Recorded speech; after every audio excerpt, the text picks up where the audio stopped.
তোমার লিকুনির মাধ্যমে যাতে কেউ কষ্ট না পায়, লিকুনির মাধ্যমে, কলম দিয়ে লিকুনির মাধ্যমে এমন এমন কিছু কথা লেখে যেই কাজ সে করে নাই।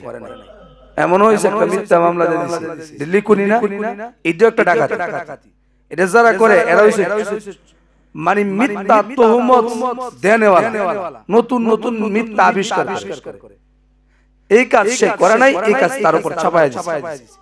মিথ্যা মামলা দেয়, সব কাজ কি সে করে, অপরাধী করে, চুরির মামলা, হত্যার মামলা, রাজনীতির মামলা, ডাকাতি, যতটা আছে দিলে যাতে মামলাটা শক্ত, যাতে ফাঁসানি যায়, এর লেগে কিন্তু অনেক কিছু সাজা জেলে কে এমর তো না, এমর কিনা, এর কি শেষ আছে কিনা, এরও শেষ আছে।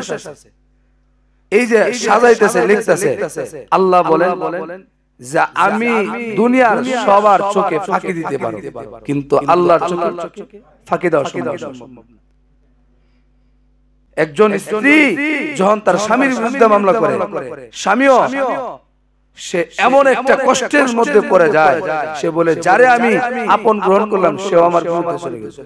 এমন হয়েছে স্ত্রীও স্বামীর এমন এমন মিথ্যা কথা শুনে সে বলে যারে আমি, যার কারণে আমি ভাই সাল্লাম, বোন সাল্লাম, মা সাল্লাম, বাপ সাল্লাম, একটা কথার বিনিময়ে কি আমি আমার স্বামীর হাত ধরে আমি কালিমার, মুসলমানের কালিমার ধর্মের মানে বন্ধনে আবদ্ধ হয়ে কবুল শব্দ বলে স্বামীর হাতে আমি হাত ধরে চলে আসলাম।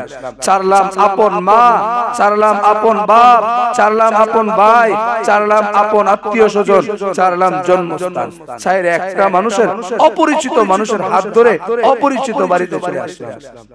সেই স্ত্রীও স্বামী যখন মিথ্যা অভিযোগ দেয় তখনও তার কলিজাটা ফেটে যায়, ঠিক কিনা বলে? এইজন্য মিথ্যা কথা কারো উপরে তুলে দেওয়ার আগে একটু চিন্তা করবেন, সেই কথাগুলি যে আপনি বলতেছেন, সেই কথা, সেই কাজ যদি সে না করে থাকে, এই পাপের দায়ভার আপনার উপরে চলে আসবে। আপনি উপরে বল বা একটা জিনিস উপরে ডিল মারলে সেই জিনিস যতই উপরে যাক নিচে আসবে কিনা, নিচে আসবে কিনা? আপনি যে একজনের দিকে মারতেছেন সে এগুলি আপনার দিকে একদিন চলে আসবে।